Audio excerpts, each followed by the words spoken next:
राधे राधे। जय श्री कृष्ण। पुरुषोत्तम मास हर 3 साल में आने वाला 13वां मास है, जिसे पुरुषोत्तम भगवान श्री कृष्ण ने स्वयं अपना नाम दिया है। इस मास में जप तप और दान पुण्य करने का 100 गुना फल मिलता है। पुरुषोत्तम मास महात्म्य का यह प्रथम अध्याय है, जो शुकदेव आगमन के बारे में है। वंदे वंदारो मंदारम वृंदावन विनोदितम वृंदावन कलानाथम पुरुषोत्तम अद्भुतम। इसमें पुरुषोत्तम भगवान का यशगान किया गया है। कल्प वृक्ष के समान फलदाता वृंदावन वन में विनोद विहार करने वाले अनेक कलाओं के स्वामी श्री पुरुषोत्तम अर्थात भगवान श्री कृष्ण की मैं वंदना करता हूँ।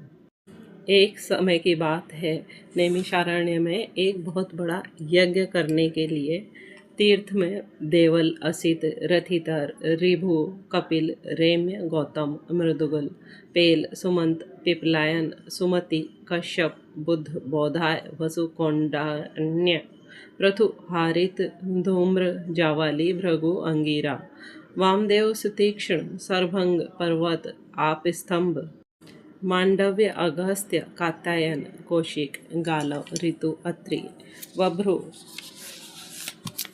ऋत्रत, शक्ति, शंकु, संक्रत, पंक, विभांडक, गर्ग, कणायु, शनि, जमदाग्नि, भारद्वाज, धूमप, मौन, भार्गव, कर्कश, शौनक, शतानंद, विशालाक्ष, विष्णु, वृद्ध, जर्जर, जंगम, जयपार, पाराधर, पूर्व, महाकाय, जैमिनी, महाग्राव, महाबाहु, महोदर, महाबल, उद्दालक, महासन, आर्त, आमलक, प्रिया, ऊर्ध्वबाहु, ऊर्ध्वपाद, एकपाद, ऋभु, शांडेर, करुणकाल, कैवल्य, कलाधर, श्वेतबाहु, रोमपाद, कक्तु, कलाग्नि, रुक्तग, श्वेताश्वर, शरभंग, प्रथ, श्रवा, दूधर, उग्रशील, जलाशी, पिंगल आदि ब्रह्मनिष्ठ और वेद पाठी ऋषि अपने अपने शिष्यों सहित एकत्रित हुए।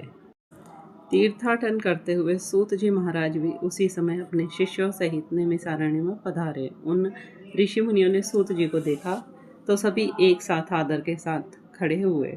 मुनिगण हाथ जोड़कर बोले, सूत जी महाराज आप चिरायु हो, आपके लिए यह मनोहर आसन है, इस पर आप विराजमान हो। इतना कहकर वे ऋषि मुनि बैठ गए। सूत जी के सुख से विराजमान होने पर ऋषि मुनियों ने सूत जी से विनम्रतापूर्वक कहा, हे सूत जी महाराज, आप जिस कथा को सर्वश्रेष्ठ सागर रूप मानते हो और जो बहुत सागर से पार लगाने वाली हो, आप वह कथा हमें सुनाने की कृपा करें। ऋषि मुनियों के विनीत भाव से कहे गए इन वचनों को सुनकर सूत जी ने कहा, हे मुनिगणों, मैं आपको एक ऐसी कथा अवश्य सुनाऊंगा। मैं सभी पुण्य तीर्थों का भ्रमण करता हुआ कुरु और जांगल देशों में होता हुआ हस्तिनापुर जा निकला था। वहाँ मैंने सुना कि महापुण्यात्मा राजा परीक्षित अनेक मुनियों सहित अपने राज्य को त्याग कर गंगा तट पर आए हैं। हे ऋषिजनों, मैं वहाँ अपने मन की शंकाओं के समाधान हेतु गंगा जी के तट पर राजा परीक्षित के निकट गया। वहाँ पर मैंने भगवान के महातेज से युक्त प्रतापी महामुनि श्री शुकदेव जी के दर्शन का लाभ पाया। महामुनि श्री शुकदेव जी को जब अन्य ऋषियों ने दूर से आते हुए देखा तो सबके सब एक साथ हाथ को बांधे खड़े रह गए। श्री शुकदेव जी को उन मुनियों ने अपने बनाए हुए कमल कर्णिका के उच्च आसन पर विराजमान किया। ज्ञान के सागर श्री सुखदेव जी महाराज उस आसन पर ऋषि मुनियों के मध्य उसी प्रकार सुशोभित हो रहे थे जैसे तारों के मध्य पूर्णिमा का चंद्रमा शोभा प्राप्त करता है। इति श्री पुरुषोत्तम मास महात्म्य शुकदेव आगमन नामक प्रथमोध्याय संपूर्णम।